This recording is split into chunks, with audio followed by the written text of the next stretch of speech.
Jangan lupa subscribe dan aktifkan loncengnya, gratis untuk kita semua.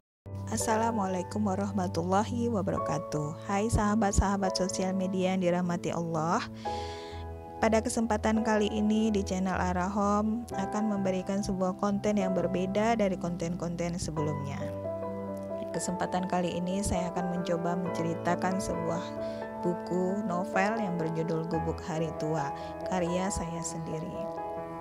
Di dalam novel ini menceritakan tentang kesabaran, kesetiaan, ketulusan, dan kebaikan. Ada cerita tentang cinta, polemik hidup,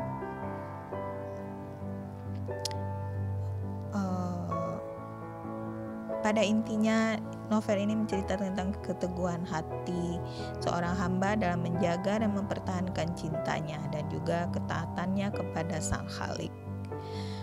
Banyak tokoh-tokoh di dalam novel ini yang akan ditampilkan. Ada Nasih Mustafa, tokoh utamanya, ada Ilyas, ada Ulfa Qurratu Aini, ada Wildan Fatah Mubarak, ada Thalita Syifa Az-Zahra. Nanti kita akan kupas semuanya. Tapi saya akan menceritakannya dalam tahap bertahap karena ceritanya sangat panjang dan menarik. Baiklah, buat teman-teman yang sudah tidak sabar ingin mendengar ceritanya, saya akan mulai saja ya. Di sudut kota kecil ada sebuah rumah yang sangat sederhana. Dari rumah itu sayup-sayup terdengar tangisan pilu seorang anak laki-laki. Konon katanya anak itu baru saja kehilangan ayahnya seminggu yang lalu. Ia terduduk lemah di sudut kamarnya sambil memeluk bantal guling. Ia duduk dan meratap.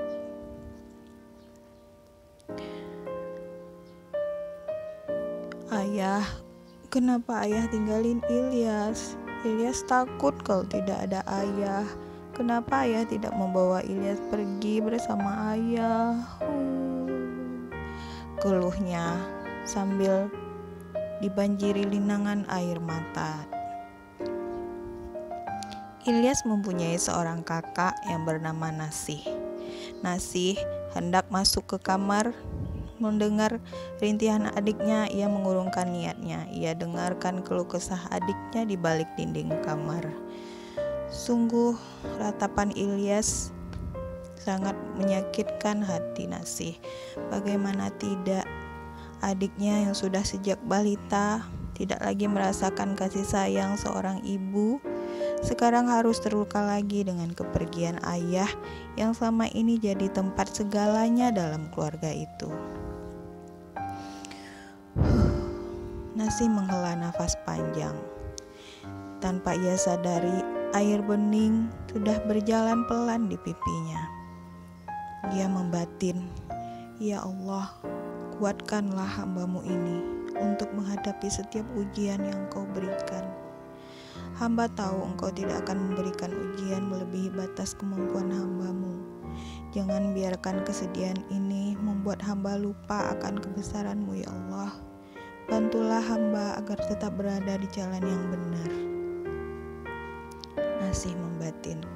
Ia teringat lagi kisah-kisah hidupnya, cobaan dan rintangan yang dihadapinya. Dulu ia menghadapinya bersama-sama ayahnya. Sekarang tidak ada lagi ayahnya. Ialah yang menjadi tulang punggung di keluarga itu. Ia harus merawat adiknya, menghibur adiknya agar tidak merasakan kesedihan yang terlalu dalam. Diusapnya air matanya, kemudian ia masuk ke kamar menghampiri Ilyas. Dibelainya rambut Ilyas dan berkata, "Ilyas sayang, kenapa Ilyas harus takut? Kan masih ada kakak di sini yang juga sangat menyayangi Ilyas. Kakak akan menjaga Ilyas dan tidak akan meninggalkan Ilyas. Ayah dan ibu kita sudah dipanggil Allah. Mudah-mudahan mereka mendapatkan tempat yang baik di sisi Allah." Ilyas tahu tidak apa yang sangat diharapkan oleh ayah dan ibu kita saat ini. Ilyas hanya menggeleng dengan wajah polosnya. Ayah dan ibu sangat mengharapkan doa dari kita, karena doa dari anak yang soleh pasti akan dikabulkan Allah. Nah, sekarang Ilyas jangan menangis lagi ya. Kalau Ilyas menangis dan terus bersedih, kakak juga ikut sedih. Maka dari itu, orang tua kita juga akan sedih di sana. Ilyas tidak kasihan. Ilyas hanya terdiam, merenung, mendengarkan ucapan kakaknya. Ia mulai berhenti menangis dan mengusap air mata yang mengalir deras di pipinya. Sekarang, bagaimana kalau kita makan di warung satenya Pak Hadi? Ilyas mau? Ilyas hanya diam dan sedikit mengangguk.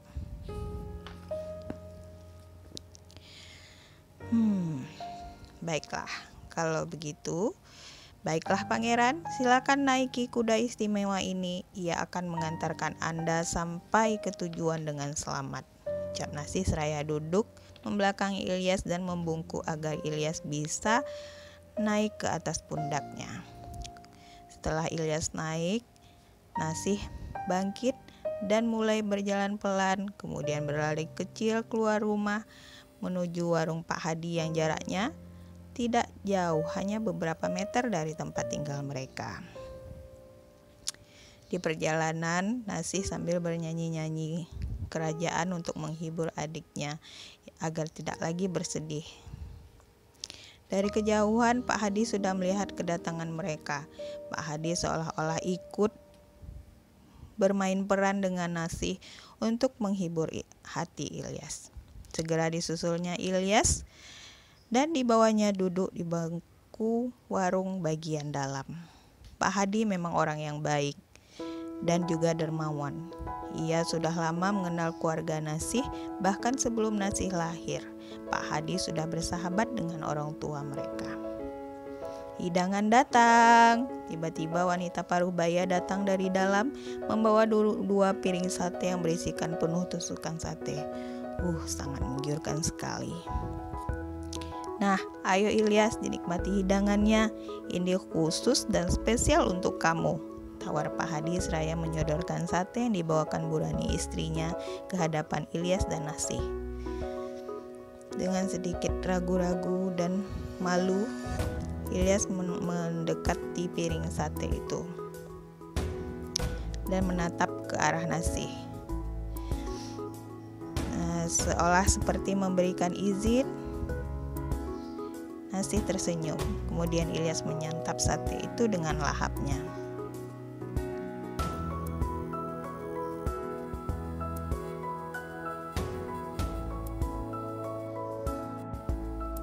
Pak Hadi memperhatikan Ilyas yang menyantap satenya dengan semangat. Pak Hadi memandanginya dengan senyum iba. Beberapa hari yang lalu, ia masih melihat Ilyas diantar oleh Pak Nafis ke sekolah dengan canda tawa keakraban ayah dan anak. Namun hari ini dan seterusnya tidak akan ada lagi hal yang serupa. Pak Hadi hanya bisa menghela nafas, lalu mengalihkan perhatiannya pada Nasih yang hanya diam di samping Ilyas. Apa yang ada di pikiranmu, Nas? Tidak ada, Pak. Nasih hanya membalasnya dengan senyum. Kenapa kamu tidak ikut makan? Apa kamu sudah tidak menyukai sate buatan Bapak lagi? Bapak ada-ada saja. Saya hanya tidak lapar, ucap Nasih. Nas, Bapak tahu kamu tidak lapar. Tapi sate ini dimakan bukan hanya di saat kita lapar, bukan? Ayolah temannya Ilyas makan. Nanti keburu dingin. Tidak akan terasa nikmat lagi. Baiklah Pak, terima kasih sebelumnya. Nasih mengambil tusukan sate satu persatu dimasukkan ke dalam mulutnya secara perlahan. Tapi entah ia bisa merasakan nikmatnya sate Pak Hadi yang sudah sangat terkenal itu, atau hanya sekedar memakan sebatas memasukkan makanan ke mulut lalu menelan agar masuk ke lambung. Di raut wajahnya sangat jelas terlihat rasa duka dan gundah, sehingga wajah lembut yang biasanya cerah dan bersahabat itu sekarang terlihat laksana awan mendung tanpa cahaya. Bapak tahu, bahkan sangat mengerti perasaan Nona, ucap Pak Nasih seraya mengelus pundak. Ucap Pak Hadi seraya mengelus pundak Nasih.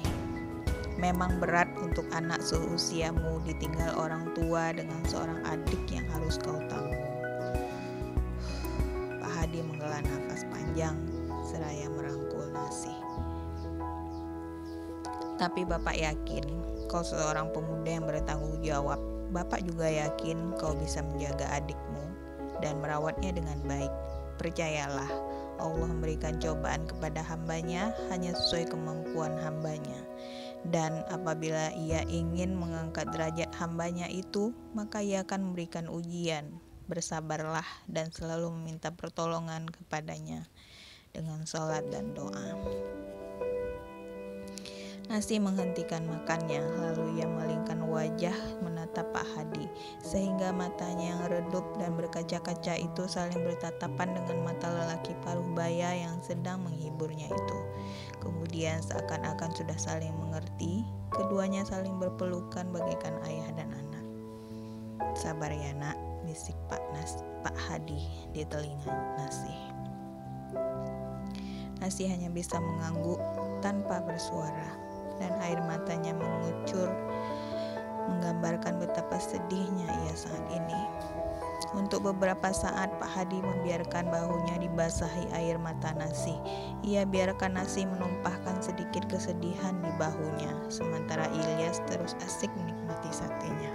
Melihat piring sate Ilyas yang sudah kosong, Pak Hadi menghampiri Ilyas. Mau nambah lagi? Tanyanya. Ilyas menjawab dengan senyum malu. Makasih Pak, Ilyas sudah sangat kenyang, ucapnya. Tak terasa azan maghrib sudah berkumandang, menandakan waktu maghrib telah tiba. Sudah azan Pak, kami pulang dulu. Terima kasih banyak untuk semua hidangannya, ucap Nasih. Ayo Ilyas, ucap terima kasih pada Pak Hadi. Ilyas melirik Pak Hadi yang setengah memandanginya dengan senyum keramahan. Terima kasih banyak Pak Hadi, ucapnya polos. Sama-sama Ilyas, jangan segan-segan untuk minta sama Bapak ya. Kalau kamu ingin makan sate Bapak pasti akan sediakan untuk Ilyas, oke? Tapi dengan syarat Ilyas harus rajin belajar hingga mendapatkan juara. Pak Hadi akan sangat senang sekali kalau Ilyas juara. Ilyas hanya tersenyum menanggapi perkataan Pak Hadi. Baik Pak, kami pamit dulu, ucap Nasih menyalami Pak Hadi. Baiklah Nas, hati-hati ya. Mereka membalik untuk melanjutkan perjalanan. Begitu tidak jauh, Pak Hadi memanggil Nasih.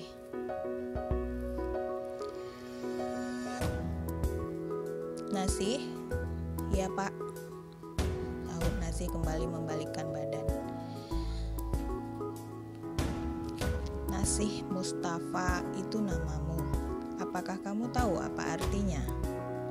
Nasih hanya diam tanpa menjawab karena ia lupa akan arti namanya yang dulu pernah dijelaskan oleh ayahnya.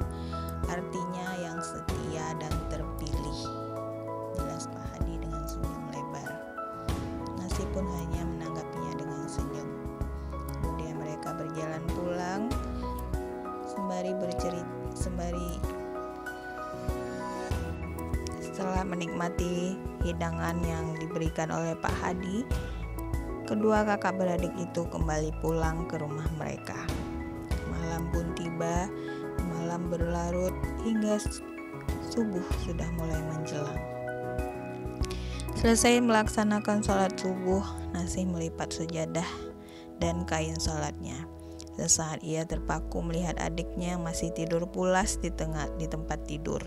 Nasih tidak tega membangunkannya. Wajahnya yang polos dan masih terlihat awan-awan kesedihan menyelimuti wajah lugunya, membuat Nasih merasa sangat iba sekali membangunkannya untuk salat subuh. Perlahan Nasih mendekati Ilyas, membelai rambutnya dan dikecupnya kening adiknya itu dengan lembut. Kakak akan berusaha sekuat tenaga untuk membahagiakan kamu, Yas, agar kamu tidak terlalu merasa kehilangan kasih sayang orang tua. Nasih berkata pelan pada dirinya sambil mengenang kembali masa-masa dulu. Dan ketika ia tersadar, ternyata sudah pukul 6 pagi. Ia bergegas bangkit dan berjalan menuju dapur dengan niat untuk membuat sarapan. Tapi ketika membuka tudung saji, ternyata hanya ada semangkuk kecil nasi yang sudah tidak layak lagi untuk dimakan. Bahan-bahan sayur dan lauk pun tidak ada. Nasih menghela nafas kebingungan. Ia tidak tahu harus berbuat apa lagi di pagi buta ini. Warung-warung belum ada yang buka, baru akan mulai beraktivitas pukul 7 nanti. Sementara pukul segitu, ia sudah harus berangkat menuju tempat kerja sambil mengantar Ilyas ke sekolah. Ya ampun, aku terledor sekali hari ini. Tidak ada persiapan apapun, ucapnya. Ia menyandarkan dirinya ke tiang dapur rumahnya. Tiba-tiba tring, suara dering HP mengejutkannya dari dalam kamar. Nasih segera menuju kamar melihat pesan dari siapa pagi-pagi begini. Terlihat di layar HP-nya tulisan sebuah pesan dari Ratuku. Itu adalah panggilan spesial Nasih untuk perempuan yang selama ini menjadi teman baiknya. Mereka juga tetangga, orang tua mereka juga bersahabat. Mereka berteman sejak kecil. Ya, wanita itu bernama Hanifah Ulya Qurratu Aini. Ia tersenyum membuka pesan tersebut. Isi pesannya, "Assalamualaikum Bang, Ul lagi buat nasi goreng kesukaan Ilyas dan Abang. Nanti Ul antarin ke rumah. Abang jangan buat sarapan pagi ini ya," ucap pesan singkat itu. Betapa bahagianya Nasih setelah membaca isi pesan tersebut. Selain pesan dari orang yang teramat sangat istimewa di hatinya, isi pesan tersebut pun merupakan pemecahan masalah yang sedang dihadapinya saat ini. Di saat ia kehilangan akal untuk menyediakan sarapan untuk adiknya, tiba-tiba orang yang ia sukai memberikan makanan kesukaan mereka. Tapi sayang sekali Nasih tidak bisa membalas pesan tersebut. Ya, seperti biasa tidak ada pulsa. Itulah halangannya. Ia hanya tersenyum dan meletakkan HP-nya kembali. Ilyas, ayo buruan mandi, jangan sampai terlambat. Kita harus berangkat lebih awal hari ini, karena kakak masuk lebih awal juga hari ini. Ayo bangun, jangan malas, ucapnya membangunkan Ilyas. Sembari menguncang-uncang pelan tubuh Ilyas yang bermalas-malasan untuk bangun. Tidak beberapa lama terdengar suara dari luar. "Assalamualaikum." "Waalaikumsalam." Nasih bergegas membuka pintu. Ia tahu sekali suara siapa yang ada di luar itu. Sudah lama menunggu ya Bang?" ucap Ulya yang sudah berdiri di hadapan pintu. "Maaf Ul, agak sedikit terlambat karena tadi ada urusan warung yang harus diselesaikan dulu." Sama sekali tidak apa-apa Ul, bahkan Abang sangat berterima kasih." Ulya menyempatkan diri untuk Abang dan Ilyas. Abang jadi tidak enak merepotkan Ulya. Ul tidak merasa repot Bang. Ya sudah, ini nasi gorengnya Ul buat khusus untuk Abang dan Ilyas. Mudah-mudahan rasanya enak ya. Lalu Ulya menyodorkan rantang yang dibawanya ke hadapan Nasih. Dengan sedikit gugup, Nasih mengambil rantang itu dari tangan Ulya lalu menaruhnya ke dalam dan bergegas kembali menemui Ulya yang masih berdiri di luar. Sesampainya di hadapan Ulya, Nasih kembali diam, hanya memandang Ulya malu-malu seperti orang yang baru kenal. Padahal mereka sudah bersahabat sejak ia kecil.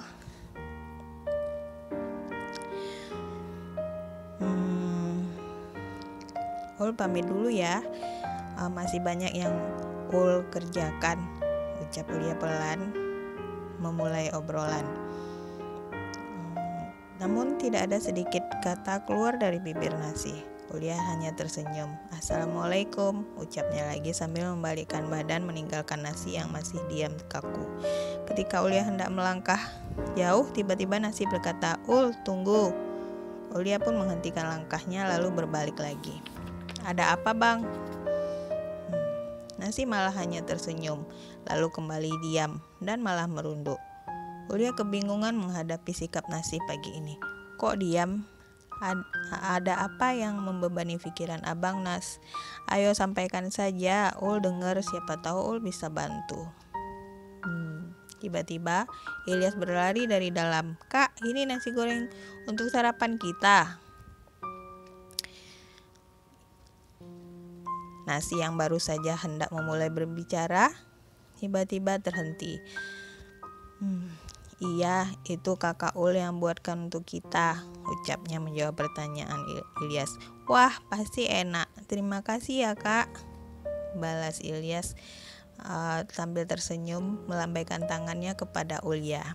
Ulya pun hanya membalasnya dengan tersenyum. Kemudian Ilyas pun lari kembali ke dalam untuk menyantap nasi gorengnya. Ulya kembali menatap Nasi, seolah-olah ia kembali menagih penjelasan pada Nasi untuk panggilannya tadi. Sementara Nasi semakin kelihatan kikuk dan salah tingkah. "Abang cuma mau bilang terima kasih banyak ya," ucapnya pelan. Sama-sama Bang," sahut Ulya sambil tersenyum. "Cuma mau bilang itu aja kok, susah sekali," bisiknya dalam hati, kemudian berlalu pergi.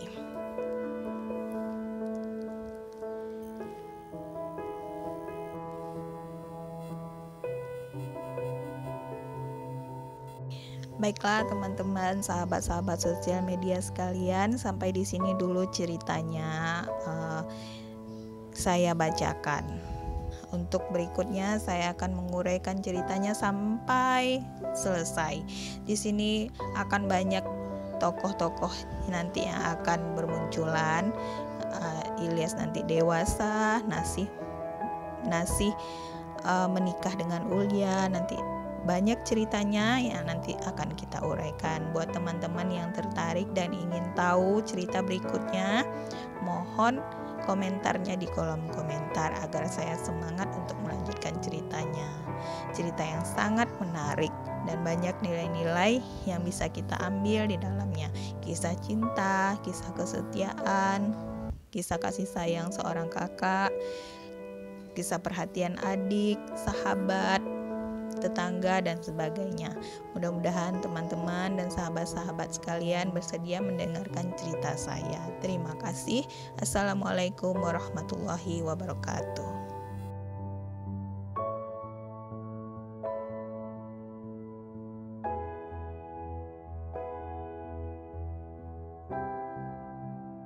Jangan lupa subscribe dan aktifkan loncengnya, gratis untuk kita semua.